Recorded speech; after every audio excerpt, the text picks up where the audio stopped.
This podcast is brought to you in association with ANZ Hernia Society, the International Hernia Collaboration, the Abdominal Wall Reconstruction Surgeons Community, Melbourne University, and is now endorsed by General Surgeons Australia.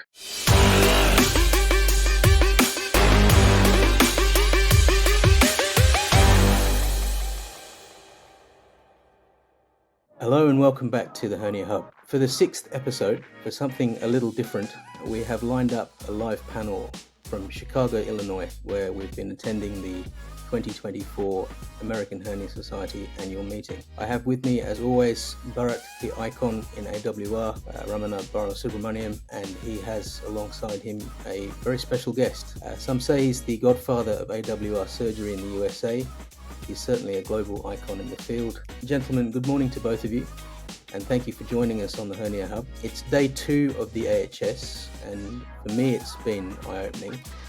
What have been some of the highlights so far? For me, it has been a couple of keynote lectures. One of them was by Yuri Novitsky, who gave the Nihus Swans lecture, and he kind of gave an outline about how he reached where he has reached. And then there was a slightly interesting keynote lecture by Aurora Pryor on DEI aspects impacting our bias as professionals. And the rest of it was pretty diffuse and heterogeneous, as is often seen in these meetings. So there were a couple of really exceptional talks, and of course, Todd can give his take, which would be substantially different from mine, maybe. It's interesting, the DEI talk, and we have to have this. There's no checkbox here. We have to be very careful about how we take care of people, about our innate biases that we grew up with, and so. But one thing I will say about this institution,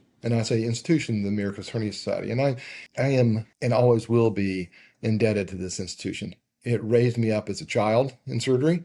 I'd like to think I've had a big impact in this, so then it ties me back even after I've finished my being a president here.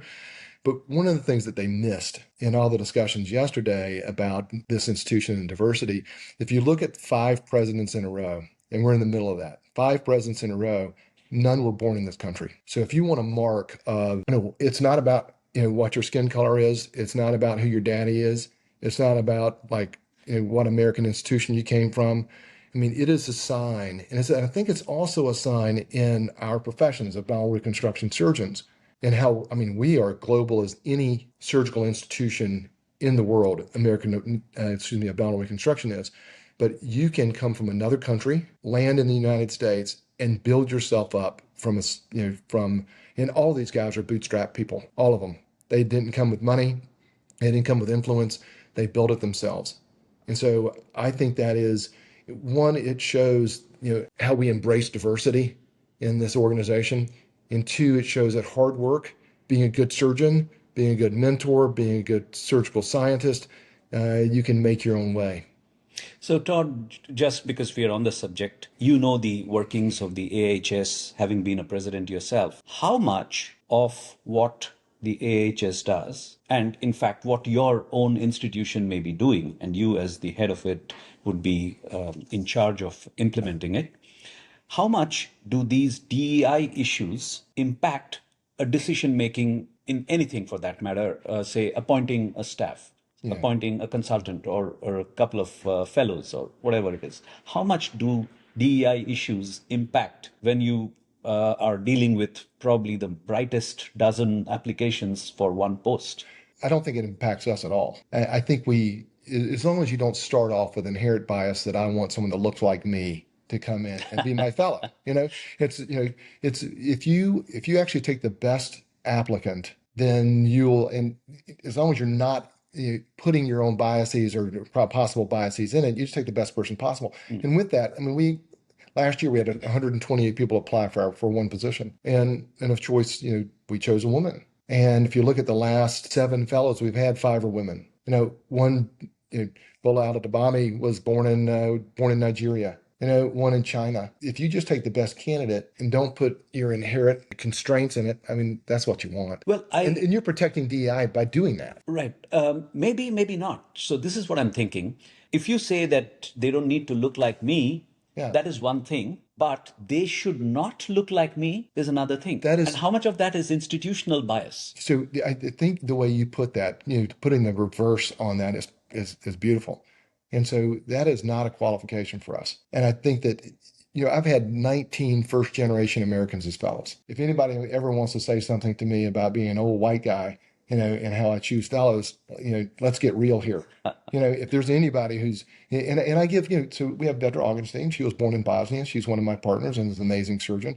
Kent Kircher is grew up in North Carolina and is one of my partners. But we have never chosen someone we don't take political pressure. We don't take pressure because you're who you love or what you believe in or what your religion is or any of that. It's about you got to love the patients, you got to love the surgery, Yes. and you got to be dedicated. And if you can do that, I can make you a really good surgeon. Right. But it isn't always in your hands, right? If It's an always institution, No, in it's your in my case, it's in my hands. in your case, In my case, it's in my hands. what is the general landscape in the United States vis-a-vis institutional policies? Do they kind of say that, no, we have two positions, we need one of them to be a non-white and one of them to be a woman, or things like that? Oh, there's always that. Yeah, there is that. Absolutely. And so there is this pushback now that is coming back into the United States now, this pushback about you should take the best candidate. There is some of that. Mostly where we are now in hiring is if you're part of one of the diverse backgrounds, if you have a diverse background, you get a bit of a leg up probably. Yeah. And that's not necessarily a bad thing. Agreed. Many, many aspects to this very, very interesting issue as well, right? It would also be impacted by the political environment and which way the United Right. States chooses to turn. And it's going to be interesting to watch which way this, as you said, a pushback against DEI-based choices and policies in institutions. Yeah, so there's always that pendulum that swings really hard and perhaps overcompensates a bit, and then you got to find the sweet spot. Yeah. Yeah. And I think we'll do that.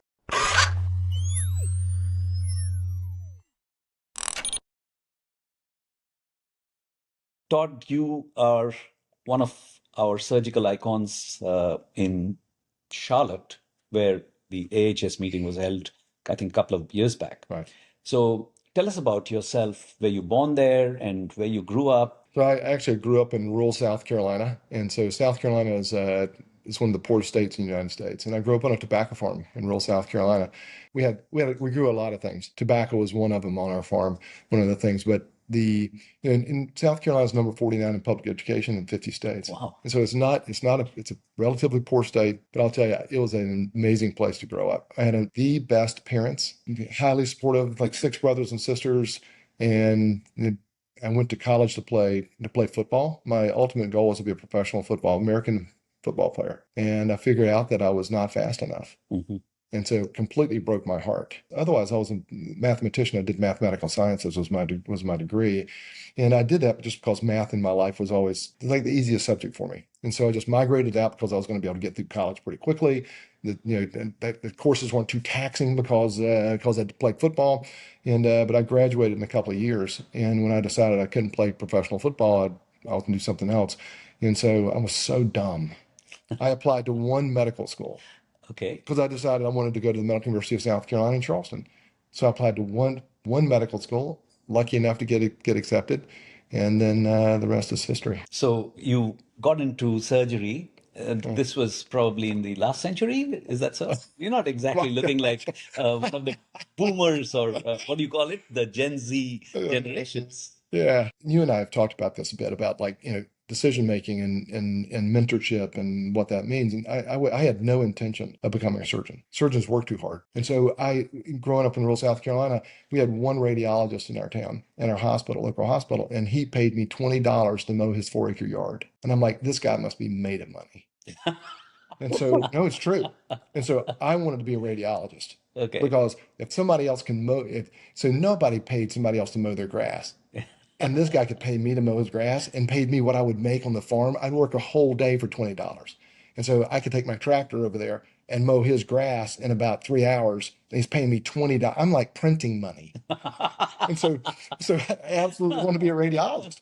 But, so I took surgery first as a third year medical student. And it's amazing, these one things that just turn your whole life over. And there's this kid who came in, was my age, came in after a motor vehicle accident and you could, even now I would know, but as a medical student, I had no idea.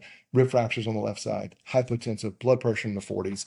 And the chief resident walked in, had everybody step back, and the chief resident himself rolled this guy to the operating room. I knew this guy was going to die. Like, I felt nauseated and helpless, and there's no one in this room that's going to save this guy's life. And Spence Taylor has a huge influence on me. Rolled this guy up the OR, opened his abdomen, stepped back, the blood comes over, stepped back, stepped up, took the guy's spleen out, and he walked out of the hospital in 7 days. And Looks like a TV film or something. Correct. And I just said, I have to do that. It so emotionally impacted me. That day, I became a surgeon. I could have had somebody mowing my grass and reading X-rays or something. But You Americans are very sensitive. I am so sensitive. That's what I'm here for. What was your surgical training? Who were your mentors? What kind of training did you get? Did you do rotations in vascular, thoracic, stuff like that? So this is, I trained at the University of Louisville. My chairman was Hiram Polk. He had been president of everything. I mean, he had the American Board of Surgery, the American Surgical Association, Southern Surgical, you name it. And that's Hiram Polk. Hiram Polk. Yeah. A true surgical icon. Idyllic memory. The guy was incredible, truly inspirational. And I was surrounded by some really outstanding young surgeons as far as our residency classes were really good. And so there's a guy named Frank Miller who also inspired me a lot, one of my real mentors in residency. In the research that we've done, I had no intention of doing research. When I got married, and my wife was doing 2 years of research. And so I'm like, well, I've got this extra time now. Maybe I should do a year of research while she's doing research. And again, it's one of these things that you just make a decision and you fall into it and you just go hard. And I tell my residents all the time, it doesn't matter what service you're on. If you show up with passion every day, you'll get through your day quickly, you'll inspire the people around you, you'll do your best, and you're going to help the most patients. I had planned to, again, I grew up in rural South Carolina, I planned to go back to my hometown, do no research. I was never going to write a paper. I'm going back to my hometown. 3 operating rooms and a treatment room and 32 beds. That's where I was going. But I did that year of research. I won the Society of Surgical Oncology's National Research Award that year in a study that I designed. Dr. Polk, again, great mentorship when I was in the lab and helping me. And that completely changed my life. You just show up and do your best. Show up and I pressed in the lab. I didn't take the year off. I mean, we don't know any different. Whatever it is, we're going to be passionate about it. You probably didn't have restricted work hours at that time. No, we worked a lot. You basically work and don't die. Correct. But then then stayed on the faculty for a year. Dr. Polk hired me for a year. My wife wanted to do a fellowship at the Cleveland Clinic, and I followed her to the Cleveland Clinic, not having a job because, and again, it's one of those things and there were senior surgeons at University of Louisville that criticized me for allowing a woman to make the decision for us. My answer was, of course I'll let her make the decision for us. And you fall in at the Cleveland Clinic. I was able to get a fellowship at the Cleveland Clinic in minimally invasive surgery. And you just come in passionate and you just make the best out of it. Who were the bosses there at that time? The guy I worked with was Michel Gagné, who was, and everybody knows Michel Gagné in minimally invasive surgery, and he had just moved from Canada. And the timing was perfect. He just moved from Canada. I needed a fellowship. I sent him a letter. Dr. Polk, being my mentor, sent him a letter and said, you have to hire this kid. And he interviewed one person, which was me, because my mentor wrote such a great letter. And again, impacted my life for the rest of my life. And then, anyway, I stayed on the faculty of the Cleveland Clinic for a bit before going to Charlotte. Amazing. So what phase of career was this for Michel Garnier? He had already started experimenting with the laparoscopic adrenalectomies and pancreatectomies, or? Yeah, so adrenalectomies and essentially everything in the abdomen. And so Michel is a remarkable surgeon, truly gifted, and being in his presence where he is thinking about not in the next step, but what's 2 steps from now in minimally invasive surgery, doing the hanging spleen, the lateral approach to the spleen. He did that. How you do adrenalectomies. Everything he first. Did that. Lap first. Absolutely. There were 2 groups in the country doing gastric bypass laparoscopically. We were one of them. He did the first gastric sleeve in the world and published it. I mean, so Michel was being in the presence of that guy and his ability to think. My wife made that choice to go to Cleveland Clinic. I made the best of it, and I'll take luck. I absorbed this guy's, he taught me how to think 2 moves ahead. Dr. Polk was like, you got to be the best surgeon all the time, do the right thing. Every single decision's got to be the right thing. It's not about you, it's about your patient. I learned that, and then I learned that from Michel. And those 2 guys, and they were very different humans. I don't know about Dr. Polk, but I have seen Garnier, not the sweetest tempered man who is known in the communities. And so was he rough as a boss or? Michelle is busy. And so you have to understand that busy people can be really demanding. And once you understand it is not personal, he never was after me because of something personal. It's like, I'm pressed. I need your help. Give me, can you do this for me? Or, but then also too, highly rewarding. And he could be extremely giving. And so that's his actual nature. We all get stressed and we're all pushing hard. You drive your team. Let's not get that. So is that what is acceptable in the culture in the United States today? As can you be a demanding boss and kind of rebuke a fellow or somebody who is a trainee under you because you're busy and you're highly stressed with cases or time pressures, etc. And that individual may not be following orders or doing something silly. It happens. We are all human beings. Yeah. So will you be able to be rough, or shall we say strict?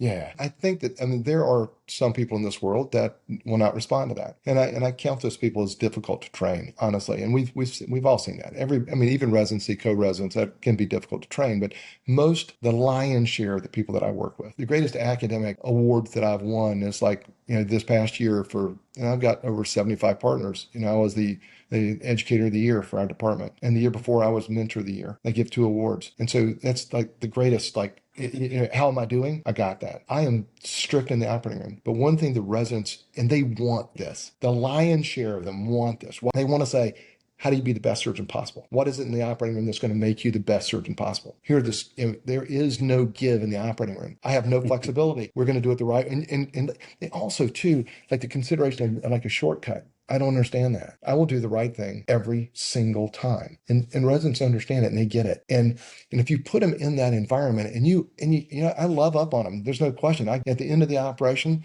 everybody's likes to get a swat on the butt and say, great job. You got to give that. But like I had a conversation today with a resident who couldn't get done what he needed to get done. And I sat down with him and I said, you understand, over the last 2 years, you've built out a lot of clout with me. And what you've done is you've burned a lot of that clout. You did say that? Absolutely. And I said, you have to understand now, you want me to write a letter of recommendation for you to do a fellowship. My letters, sometimes they'll be 3 pages long. And when I give a letter of recommendation, I give a letter of recommendation. But I just said, do you think right now I could support you as a fellow? Because if you do this in your fellowship, 1, you're hurting yourself. 2, you're going to let your fellowship director down. And 3, then they won't believe me the next time. And he took that very well, says, I totally get it. I will say one thing that I also told him. Either you, in our weakest moments, you either judge everyone at their weakest moment or no one. But what I told him is the way I will judge you, you show the strength of recovering from this and doing well. The way I will judge you is like from here forward. And so that's why I think people, there needs to be forgiveness. There needs to be understanding. Right. You don't write people off for the rest of their lives because he's young. So what would be a total deal breaker for you when it comes to one of your dependent trainees? Wow. I mean, I can teach anybody to operate, but one thing you have to do is be honest. You have to take ownership of the patients, and you have to show up prepared. And if you can do those 3 things, I can teach you. So, Kent Kircher, my partner, is the best surgeon I've ever seen. Professional, the way he conducts his clinics, the way he runs his life, amazing. Vedra, one of the best surgeons, she can absolutely go. The combination of the 3 of us, and I think our track record shows this, the combination of the 3 of us and the way we approach things, if they can do those 3 things. Who did you mention first in case they didn't hear? So Kent Kircher has been my partner for 24 years. And so he was a guy that when I was the first attending at the Carolinas Medical Center, did the first operation with him. After the first operation, I walked into the chairman's office and I said, this is the best surgical resident I've ever seen. We have to hire him. He was a chief resident. He went and did a fellowship and came back to be my partner, next door neighbor in the office for 24 years. Incredible guy. And then everybody knows Vedra. Vedra, the first operation I did with her, true story, first operation I did with her as a fellow, I walked into Kent's office and I said, we have to hire her. She went to Texas and worked in Texas. We held the position for a year. That's how good Vedra is. That's incredible.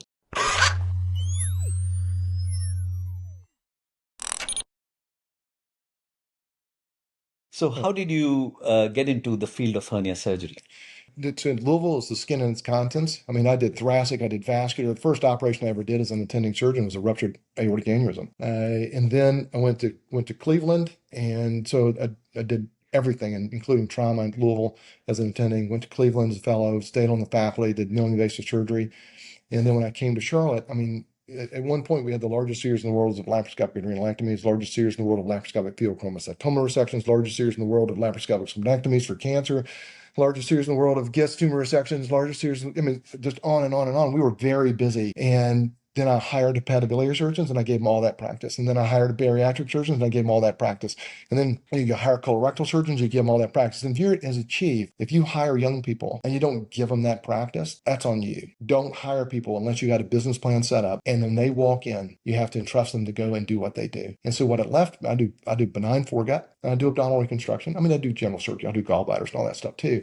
But and do my share of those. But the specialty stuff, you tend to give that away. I still do some colorectal and in specific cases and the like as well. The rectal cancers and things. I mean, anyway, you give those away. So, but also too, and I tell young people this all the time: don't write about something that you don't want to do. So I started writing about laparoscopic ventral hernia repair early in my career because we could do this and really change the way we did hernia repair. Are you referring to the 850 paper? Yeah, there was several papers before that even. Yeah, we wrote about like our first 25, our first like 30 that were recurrent. I mean, you know, dicing this stuff up. First 100, first 400, then 850. And, but yeah, so that built, people started sending me cases, ventral hernia cases. So the 850 paper is probably one of the most highly cited papers in laparoscopic ventral hernia surgery. You authored the paper along with people like Guy Waller. Yeah. So was he one of your seniors in the department, or he was just working in another city and you just happened to tie up because you were in the same society? How did that thing happen? Guy Waller is the first person I ever heard speak about laparoscopic ventral hernia repair. And I came up to him afterwards and spoke to him, and he was incredibly gracious. Professor at the University of Tennessee at Memphis. This guy gave a great message. How do I give a message and how do I lecture? The first person I ever really learned how to give a lecture from was Guy Beller. If you like watch Guy Beller give a lecture and then you watch me give a lecture, there's so much pairing behind. I was running behind this guy as a young surgeon. And so I became friends with him. Adrian Park was another co-author. Bruce Ramshaw is another co-author. Really good guys. And so instead of like just saying, oh, it's mine, we teamed up with some guys who really knew what they were doing. And then we wrote that paper. And those guys helped me become known for hernia repair. And it really pushed my career. And those guys were very gracious. They're all older than me. They were very gracious in allowing me to do that. And I owe all of them. Interesting question about that paper. As far as my memory goes, this was what, 2004, 5? 3. 2003. Yeah, I appreciate you trying to make me younger. And you had 9% recurrence in just a few months. 20 months. 20 months, yeah. Correct. Yeah, so it's about 5% at 20 months. And the obese had some specific... so if you were for morbidly obese, 4 times increased recurrence rate. It started breaking that. So early, and at that time, whether you're morbidly obese or not, people just operate on you. Yeah, those were the years when we all thought laparoscopic IPOM is the best thing forever. Right. Any idea about what those patients, in fact, I even think about Carl LeBlanc's patients in the last decade of the last century, and how many of them still have their Gore-Tex meshes inside, and how many of these patients are still doing well? So that should tell us something about the behavior of the early day laparoscopic IPOM patients. And so we actually have a study looking back at those people. And I saw someone, and what stimulated it, and your idea is fantastic, but what stimulated it 2 months ago, I saw a patient back who I operated on in 2001 and did an IPOM old-fashioned Gore-Tex repair. She came in with a CAT scan, and it looks perfect. Did you close the defect back in the day? Did not. No. Wow. No. Okay. And so, but her repair is terrific. And I used permanent suture, permanent tax, but her repair, looked great.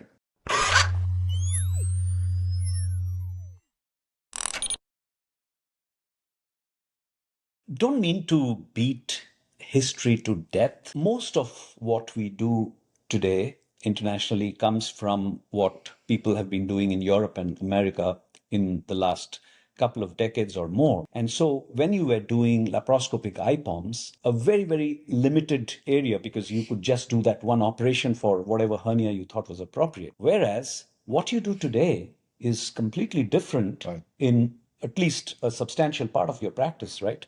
And we know that it's George Wants who followed from René Stopa Yep. and Jean Reeves, and then brought that, surgery and that line of thinking of retromuscular repairs to the United States, and he was an important influence on people of his generations. So how did you get into the extraperitoneal space as a surgeon when you were doing IPOMs? Did a lot. It was hammer and nail. Like a lot of the guys you see now, it's everything's done robotically. They want to do every operation, and I understand it because that's what I did laparoscopically. I'm like, what sets me apart was my ability of all these surgeons, my ability to be able to do these complex operations laparoscopically. I fed my ego when I went to the OR. And we didn't have great open hernia repairs. Brief scope was really coming into vogue, even though it had been described in the 60s. It was really beginning to come into vogue. But I started getting cases that you couldn't do laparoscopically. And so I started doing more and more of them open, but also too, like the consideration of functional abdominal wall, getting the muscle back together again. We really started falling into that. And in the self-reflection and a self-accountability of like what I was doing laparoscopically and could it be done better open, like really it became less about like my laparoscopic numbers and doing the best thing for the patients. And so I started doing more and more of them open, difficult cases, doing more and more of them open. And I was at times very disappointed in doing rectus repair just because the rectus wouldn't be wide. It'd be a narrow overlap. And so how do I make that better? And in one case, I fell into the preperitoneal space and then stayed in the preperitoneal space and did the entire preperitoneal section all the way around. And I called my partner, I mentioned Kent Kircher, into the operating room. I said, look at this. Close the peritoneum, put a huge mesh in, and then it was off to the races. Accidental or serendipitous? It was more accidental than like being bright. I know I was really smart and I meant to do this, and it turned out terrific. You are now in your relative Wait, hold on now. Relative what? early phase of your learning curve for robotic surgery. Is that Okay, correct? I thought you were going to say, now that you're getting older, and so learning curve for robotics. Yeah, I do robotics. Do you see any parallels between the time when you started learning laparoscopy and the time that you're learning robotic? How many have you done so far? I mean, I've probably done 35 or 40 robotic ventrals. And so there's a narrow window where I'll do robotics. In that narrow window, and again, a lot of it falls to is the kind of patients that I see in my office. 30% of our patients have contaminated hernias. The average defect size that we now fix is over 200 square centimeters. So you start to think about like your options are limited. My options become much more limited. And so, but like if you get someone who doesn't have their intestine coming right up to their skin, so you're going to buckle their skin when you close. You get someone who's got a relatively long hernia that's not super wide. Like if you got somebody who's got, my average, I think is 17 centimeters long and about 8.5 centimeters wide. And with 3 or 4 ports, you can do a beautiful operation that I know you are doing, but like, Igor and David Chen's and Conrad Ballister's like videos, and you can do a beautiful operation like that. But my window's narrow. So if it's a small defect, I'll just make a small incision over the top of it and do it all preperitoneal, and I'll be drinking coffee and someone's loading up the robot. It's not about time, but it's about doing a great operation. Like to do umbilical hernias robotically where I am doesn't fit for me. But a long, fairly narrow defect is perfect. Because you have such a high caseload, how does your week look like on average? And you also travel a bit because in all the big meetings, no big meeting is big enough unless it has a Heniford keynote or something. It's not all the big meetings, but I still enjoy like talking to surgeons. I still enjoy even like small groups. I get a lot. There's a lot of ways to get paid in life, and one of the ways to get paid is to actually impact surgeons' training. I like giving lectures where here's 7 things that'll change your practice today that you can take home with you and stuff like that. But as far as like my day, I usually up super early almost every day. Clinical Monday morning, I operate every Monday afternoon. I operate all day Tuesday. Clinic Wednesday morning, I operate Wednesday afternoon. Most Thursdays and Fridays I operate. And so, but I've got how many patients do I have to take care of? I've got lots of patients to take care of. We're booked out really far, but my responsibilities are to the patient, are to the institution, but I also have like fellows to train. And the training it begins and ends in the operating room. The other stuff, how to write papers and how to take care of patients and how to run an office and all that stuff, we do that during the week, but I've got to operate. It's like you get restless if you don't operate. Correct. And 2, I think I'm letting the fellows down. If there's a Thursday and we can't get OR time, I feel like I got patients waiting. I get a little antsy actually. And so you make commitment to a fellow, and it's my job to train them. As a surgeon and as a teacher, how do you describe yourself in terms of mindset? Because one of the most interesting things to me is the mindset of a surgeon. Are you somebody who's a perfectionist and gets irritated if things are not going exactly as you want? Are you a very calm and smiling type of surgeon, a gentle uncle with your fellow? I think people need different things. If you're working with, a very junior resident, and where people learn is you can think about, like, these are things that we do all the time, and we do them very well. You can close the skin, you can close the fascia as a junior resident, a mid-level resident, or a senior resident. You do this over and over and over again. And so where you learn is in this area right here, where you're expanding their abilities, their thought processes, and things like that.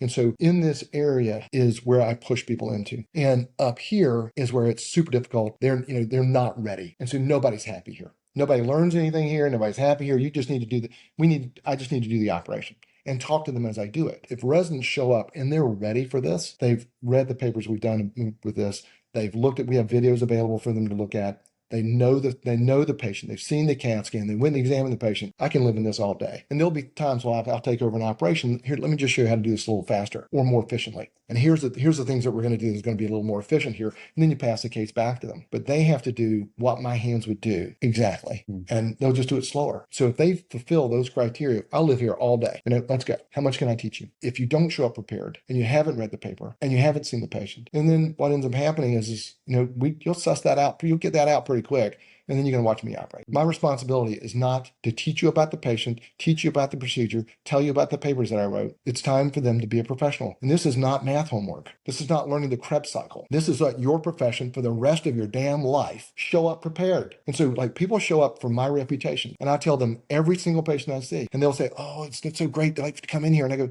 "You realize my reputation does nothing for you while I'm standing over you. I have to show up. I got to earn it every day." Residents will respond to that. And if they show up, I'll let them live right here. We're going to we'll spend extra time right here, but you got to show up like a boss. Own the patient. Own the procedure. Know how we've written about everything that we're going to do in the operating room, essentially.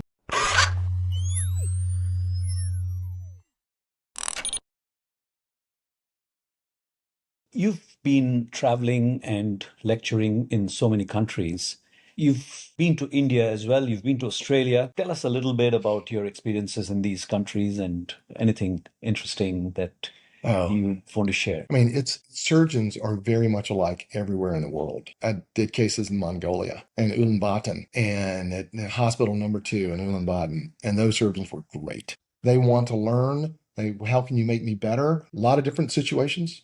But the personalities and the people who step up to want to learn is the same as in Australia, the same as in India, the same as in Thailand, the Philippines, Brazil. Surgeons, what we have to go through first mentally and personally, and then like the drudgery of becoming a surgeon. I mean, there are differences in surgeons, but in general, we're a lot alike around the world. Going and drinking a beer with them afterwards. I mean, how much fun has this been? Like for you do the same. How much fun has this been to learn? I love culture, love different foods. I love to learn from them. And it's often they'll teach you something. Absolutely. Especially in like low resource countries. Yeah. They're like, this is how I do that. I'm like, really? Yeah. That is so good. That is really incredible amount of ingenuity among surgeons who work in resource constrained environments. So when I retire, love the fellows, and in our last 6 or 7 fellows have just been incredible. Incredible. Keep me going. They absolutely do. The thing, I will miss that a ton, but one of the things I will absolutely miss is doing the traveling, interacting with surgeons, and the full package that comes with that. The social interaction, the professional interaction, the BS, developing great, I don't use the word friend very easily, but I have lots of friends around the world, and I'm going to miss that so much. Obvious that you're one of the wildly popular figures in our part of the world in terms of hernia surgery.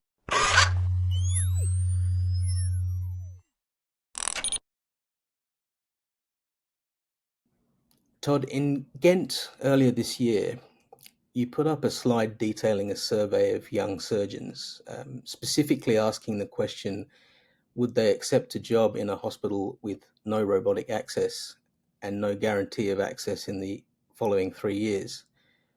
46 out of 49 said no. Now that's fairly emphatic, and this really resonated with me. I've experienced the same frustrations. I know you have a vast experience of assimilating new technology into your practice. What do you think are the key components of respecting patient safety in that context? That's an interesting question about. So I think that first, I'll just say I think robotics is here to stay. I mean, right now, robotics is a tool. I mean, you do the operation, you make the incisions, and you do the cutting, you do the dissection. And so it is a tool now, but in the future, I think robotics is going to help us. There will be a blending of 3D CT scans and those sorts of things, and actually being able to tell what tissues are ahead of, as you proceed through the operation. It will make us better, and and eventually in the future, you think about like pilots. And again, your audience will know this, but you think about like pilots, they can program in the 747, it'll take off in Charlotte, fly to Paris, land the plane, and taxi up, and they don't have to touch the instrument. They're only there for the emergencies. And will that eventually happen with robotics? I mean, not in our careers, and maybe not in my lifetime, but that will happen. So, like our fellows, you have to learn robotics. Our chief residents, you got to have your robot card, not because it's going to be highly effective today, but it will be. There's 40 new robots that are being developed around the country, around the world. And so it's going to get better. It's going to get better. Where the problem is, they will look at, they'll look at your videos, they'll look at the videos that Igor and Conrad and those guys do, and they'll say, God, that is a beautiful operation. I can get in there, and they're just like, it's just a hernia. And you'll see people, and I think to your point, the question is that people will do operations they have never done before, and they end up causing complications and hurt the abdominal wall badly at times. And that's not a robot problem.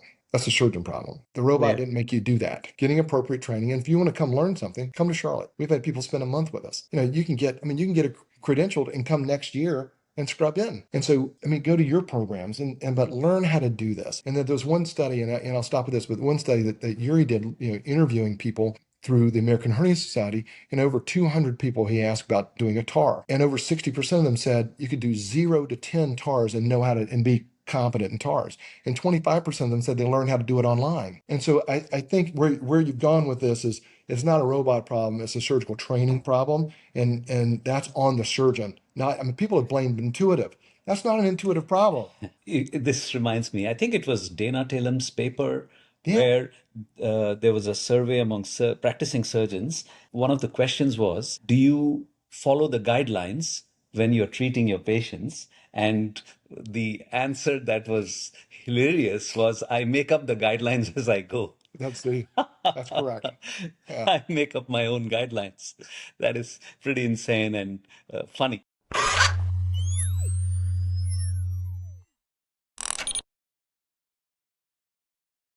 Let's come back to the subject of handling these difficult patients, complex patients. First of all, which ones tend to worry you the most before you start taking them up? So I'll just say that, like, I walk into the OR jacked up every operation. And if I can't get myself excited to be in the operating room, to take care of this person, then I probably should stop. My approach is, it can be very different. And when I talk to some of my fellows, they'll just say, like, your approach to this, I'm hyped when I walk into the operating room. I worry about every patient. But the patients that worry me the most, of course, the fringe patients, the patient your elderly patient, the patient who has comorbidities, your cirrhotics, your patients who have complex fistulas that you have to take down. Of course, that's the area where I really worry. Let me interrupt you here for a moment. One of the important things which I've encountered since moving into Australia and working in the public so far is encountering a large number of these geriatric patients, and pretty much everybody is on apixaban or some NOAC.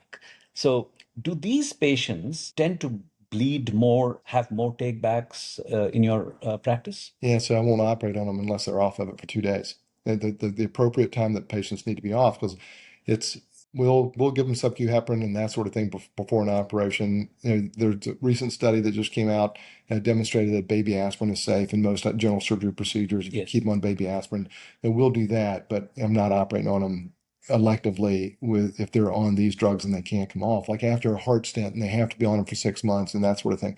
We just need to. This is an elective operation. We just need to push that stuff off. No, once you keep it off for 2 days. Yep, we'll operate on. Not seeing No increasing bleeding. Yep.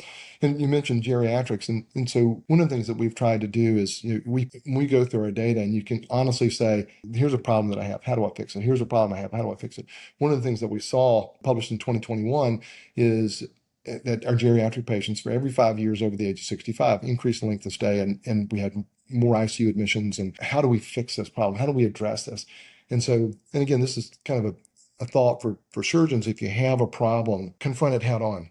So we brought geriatrics in our clinic. And so on Monday mornings, we have geriatricians who are in our clinic. They work with us side by side. We stack our patients on Mondays. So our older patients, patients who are on these drugs, patients who have multiple comorbidities, all these, we scan the charts 2 or 3 weeks in advance.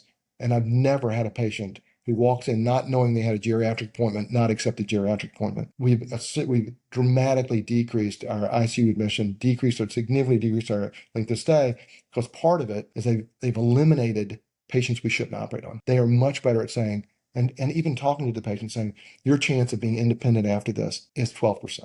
Are you willing to risk your independence in going to a nursing home after this operation, or would you rather watch your hernia? And they're like, I would rather watch this. They've really helped us. The other thing I was thinking about was many of these patients tend to be frail, and there are so many ways of looking at frailty with probably a dozen scoring systems out there in the market. So how do you assess a patient's frailty at the clinic? How do you bring them to the theater? What goes on in between? I know you're big on the prehab part of it, but what exactly would you do in this kind of situation? 85-year-old frail old bird who has a hernia which is troubling her, and it could be a failed IPOM done in your early 2000s. Yeah, so one of the things that 85-year-old, you don't know what their medical knowledge is. But like my parents, when my parents talked about hernias, and my parents were born in the Depression, they only knew about hernias when people got in trouble with them, because they didn't fix a lot of elective hernias back then. And so what is her understanding of what that hernia means? Do you actually have to have surgery or not? And I frequently will tell patients, like, my mom had bilateral inguinal hernias. For her mid-70s, when I lost my mom, she was 83 and a half, just about 84. And so we never operated on her. And so sometimes, like, talking to a patient like that and saying, your chance of getting in trouble, there's always a chance, but your chance is small. The other consideration, if you take a patient, maybe not 85, but if you take a patient that we would have them seen by geriatrics, and you can just assess them. I like to watch people walk into the room. I watch them get up onto the exam table. I mean, pretty quickly as a surgeon, you can figure this out. But like we started. Hard to do, sorry to interrupt. Hard to do when the patient's on a wheelchair, right? Yeah. And so, talked about in a lecture yesterday, somebody in a wheelchair, 80-pack year history of smoking, has a fistula, I don't want to live. He can walk around a little bit at home with a walker. And so, pulmonary rehab so this guy did 2 rounds of pulmonary rehab and physical therapy at the same time. And 3.5 months later, he walked in from the garage. So don't write people off immediately like that.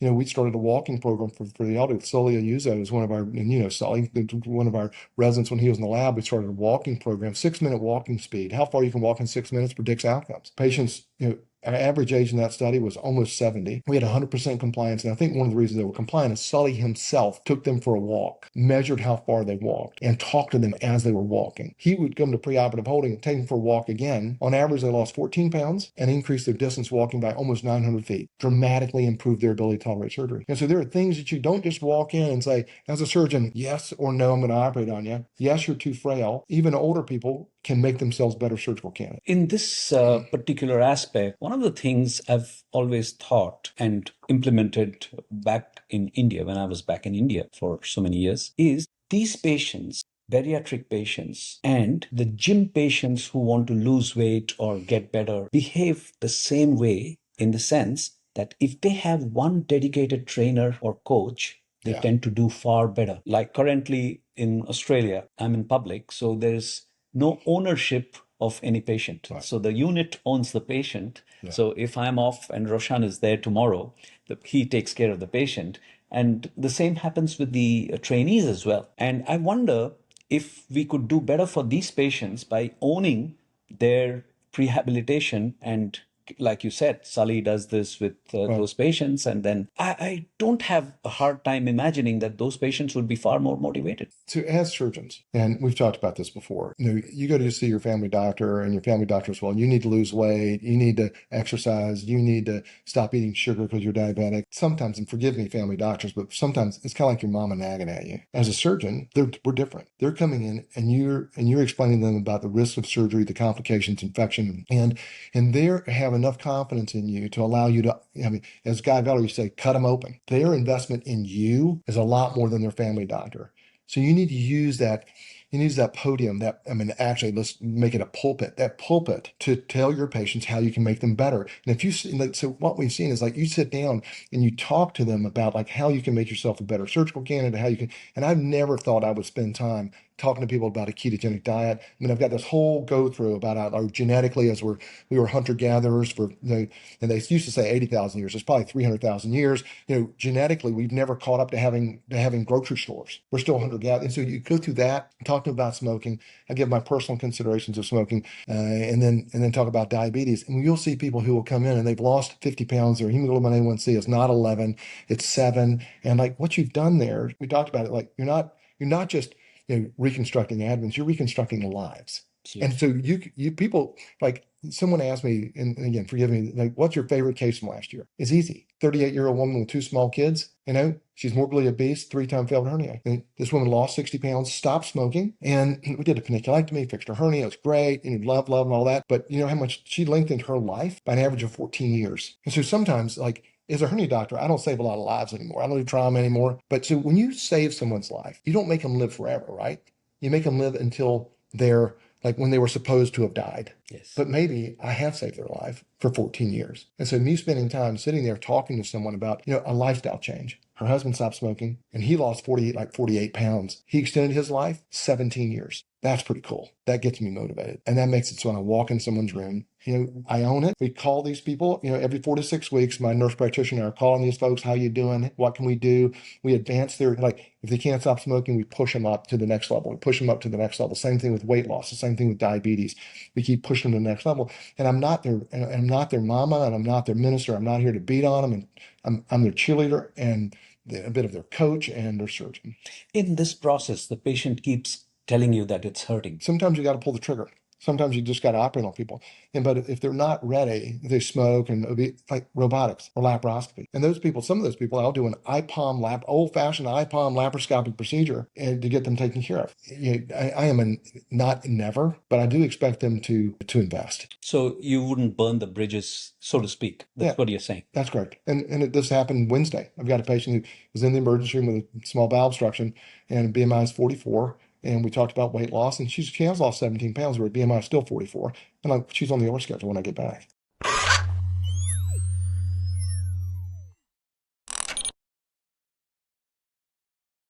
So what are the things that you're currently working on in terms of exploring the field, pushing the limits as you always do? Where do you think your attentions are going to be distributed over the next 5 years? Where is our field headed? A few things. So where I'm spending my time is we're doing a lot with artificial intelligence now, and like defining the role of ChatGPT and also truly artificial intelligence. We're working with MIT and doing some of the great things that we're doing, some of the really fun things we're doing. And we're still going back and looking at our our preperitoneal series. Now we now have like 3,600 open preperitoneal hernia repairs, very large ones. And again, how do we break that data down to make ourselves better surgeons? We're going to constantly be doing that. I guess as I've matured, that really is important to me is like in a mentorship. And it's not just like the kids that I have under me right now, which is terribly important. Are you allowed to call them kids? I call them kids. Absolutely. I call them kids all the time. They've been kids forever. They just gotta, and so, and quite honestly, when they think about like being my kids, I mean, like Mike Rosen's my kid. Yuri Novitsky's my kid. I mean, kind of. See. Yeah, he grown men, yes. And incredible icons in the world. I was telling yesterday to a group of people yesterday. So a group of your kids. A group of my kids. Yeah, so, right. And so, but also distributing. Like I had a conversation with a surgeon 2 nights ago. I'm pretty well known. I've published some. How do I drive this further? How do I? It's like mentorship in those situations. So I've put myself out to those people.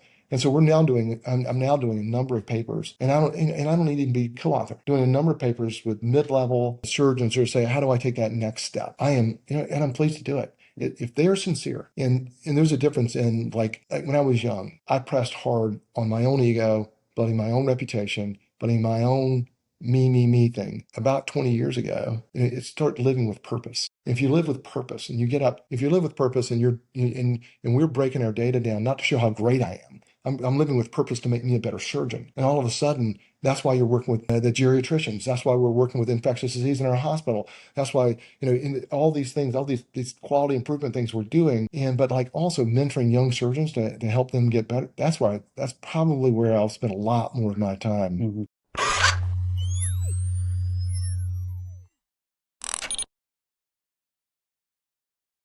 In terms of what we do on a daily basis, what are likely to be the areas where things are going to change? For example, I don't really know how much of technique change is potentially going to be available to us in the next, say, 3 years or 4 years. Meshes would be something that could be very interesting because that's going to be a constantly driven field because the companies are behind it. Yeah. So do you see any potential changes in that field? I think the polypropylene mesh is going to die. Seriously? I do. Wow. I do. What are we doing in medicine that was invented 70 years ago that we're still doing? Of course, it was heavyweight mesh, and some people have like rotated back to heavyweight mesh, but I'll just tell you, it's more infectable, gets super stiff, and we migrated from heavyweight mesh for a reason. When Schumperlink led this from Aachen, Germany, and this migration into lightweight polypropylene, wider construct, greater normal tissue ingrowth, less inflammation, less infectable. But then we found out that it looks great in a pig model, which is what we did. It looks great in a human at a year, but then in 18 months, they become crystalline, they become oxidized, they start to fracture. And so if you look at our data, and the number one cause for hernia failure in all of our data is lightweight mesh now, because we're continuing to see these things fracture. Then, of course, I'm so smart. Again, I mentioned raised in South Carolina, number 49 out of 50 states in public education. We go to midweight mesh because, of course, we'll just go to midweight mesh. That's a smart thing to do. You know what we're now seeing? Like with Bard Soft, and Mike Rosen just published on this, I think his number is 3.9%. Our number is 4.9%. Fracture, the mesh is fracturing long term, and we're having hernia recurrence. I'm not giving away 5% of my hernias. Well, you're going to go back to heavyweight mesh? So I think that these newer meshes, we need better products. A couple of years back, I was talking to Mike, and he did say at that time that he thinks that in all these post-TAR reconstructions, you place the mesh, he believes that placing the heavyweight mesh is what is going to work, and anything light or medium weight is liable to rupture and create recurrences. And an interesting part of this aspect is your lightweight mesh, as Todd just said, can integrate beautifully, easy to deploy, looks fantastic, like a gift, and then it just doesn't work. It's over-engineered rubbish. Yeah. And the heavyweight mesh is in a time when man is planning to establish a colony in the moon. We are still putting the same piece of plastic into human bodies that we did 70 years back. The Europeans have this fantastic product of a macroporous PVDF mesh, which weighs 140 grams. Yeah. And it's sold by a small German company. I think it's called Dahlhausen, and the product is called Dynamesh. And I've used quite a bit of it while I was in India. It's not available in Australia yet. Yeah. It's not available in the US. It's not FDA approved, but you're poorer for it. It's a fantastic mesh for just this purpose. Again, this came from Aachen, Germany. This is, Schumperlink we've been given a lot of credit for like early hernia center and that sort of thing. The person that I was chasing early in my career in hernia center was Schumperlink and Aachen, Germany. That was the world powerhouse in hernia repair. And I chased those guys just as damn hard as I could. A lot of what we've done was kind of molded after those guys. But the guy who invented this was one of Schumperlink's disciples. He's trained by Schumperlink, and so he invented this mesh. I actually have talked to companies in the United States about importing this, and I don't have any data to support it and say it's great and long-term data and all that stuff. But I have friends who are thoughtful surgeons in Europe who say, yeah, this actually works pretty well. But then there's also things like the Synacor mesh made by W.L. Gore, which is this widely porous PTFE mesh, which integrates beautifully in an animal model. It's as strong as the 1 millimeter thick PTFE. I mean, is that it? But right now they've got a coating on it that makes it a lot more expensive. And coating for what? It's got BioA coating. It really increases the vascular ingrowth and tissue ingrowth very, very, very. So this is for extraperitoneal deployment? Extraperitoneal and also intraperitoneal. And so they have a coating on where they crush the BioA for an intraperitoneal.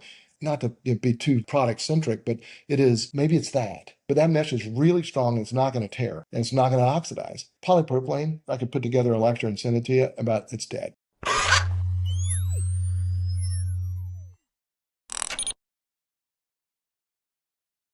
What do you think about Phasix? Yeah. And there we're gaining more data. And you've seen the slide I put together, which is, and sometimes you come up with a cool idea and you put it in the slide and you like to hear people go, oh, this is a slide showing Phasix growth in the United States. And over since 2013 to like 2018, almost 37,000 patients treated, $167 million in Phasix was spent, that's money spent on Phasix. And we had not one data point, not even a case report on Phasix. Right. And that's not a BARD problem. That's a me problem. That's a you problem. That's all you guys' problem, is that you're responding to marketing with zero data. We got to hold these guys, accountable. You got to have data. And they should have started a prospective trial as soon as that mesh came out. We're now gaining data. And so so I'll throw this question to you. So if lightweight polypropylene mesh fractures and you get hernia recurrences, what happens when the mesh goes away? Yeah. I can't imagine. In the appropriate patient, it's that Gartner hype cycle where you get this enthusiasm and then it falls back and then it plateaus. Where's the sweet spot? We got to figure out what the sweet spot is. And I'm not saying you shouldn't use Phasix, but I'm just saying, we need long-term data after Phasix goes away. And so Phasix is very dense. I mean, it's like 155 grams per meter squared. And people say, well, if it gets infected, it'll just go away. That's not true. If it becomes infected, you get biofilm on it, it doesn't go away. And like I've seen mesh infections that more than 3 years. Oh, yes. Yeah. Oh, yes. So anyway, got to figure out the sweet spot for everything. Sweet spot for the robot, sweet spot for preperitoneal, sweet spot for all these things. You can't be a one-trick pony. There's not one mesh for all people. There's not one operation for all people. As experts in like what you've developed, your disciples, your kids or whatever, we have to teach them the gambit. You can't just be like, I was a one-trick pony with hernias. I did laparoscopy. And now there are people who just do robotics. And I keep saying, as long as you take great care of the patient's good, follow your outcomes, but that's not going to be it for everybody.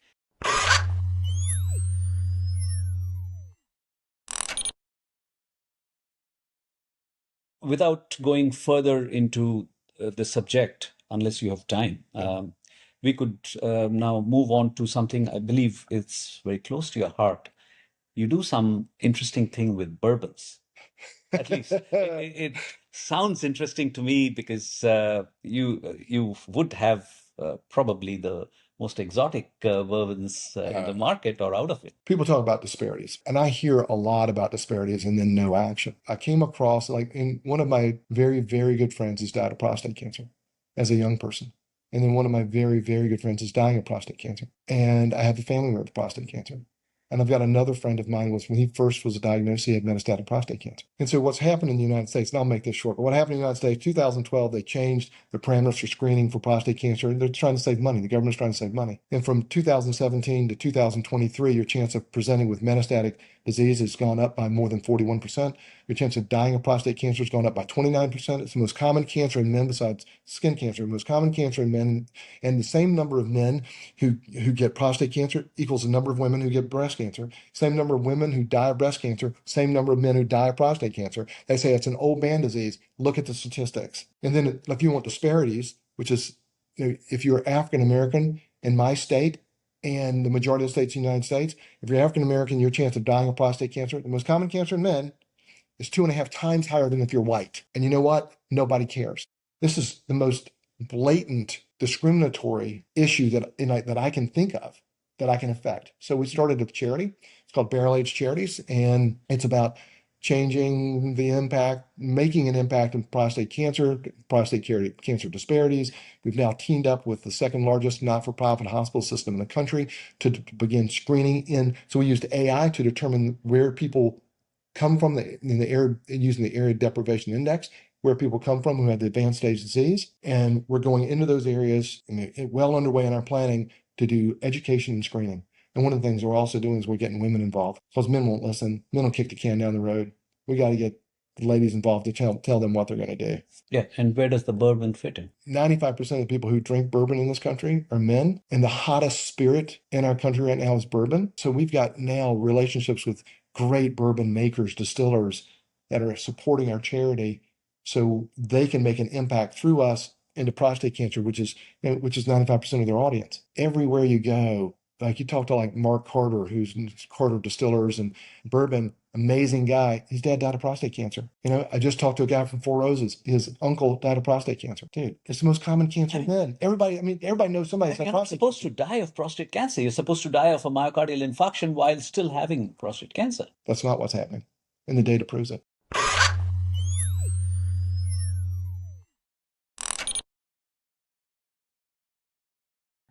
Todd, I scoured some Twitter profiles this morning in preparation for this, and by the way, you both have 2,100 followers. No doubt many of them will be in this building. You describe yourself as a hopeful father. Can you elaborate? I can always do better in everything. It's relationship with your children. I hope that I hoped to see what they would grow up in their early 20s, what they would do. I hope to see what they will truly become now that they're just about to hit, just past 30 and about to hit 30. I hope to see my grandchildren. I hope to be a positive impact on my children going forward, and ever hopeful as a father. Nice sentiment. That's all we have time for in this episode, and I'd like to thank you both for joining us between sessions. To our faithful viewers of Hernia Hub, we're really starting to gain some momentum with this now, and your support continues to be valuable. Don't forget to like and subscribe, and to join us in episode 7. Thank you.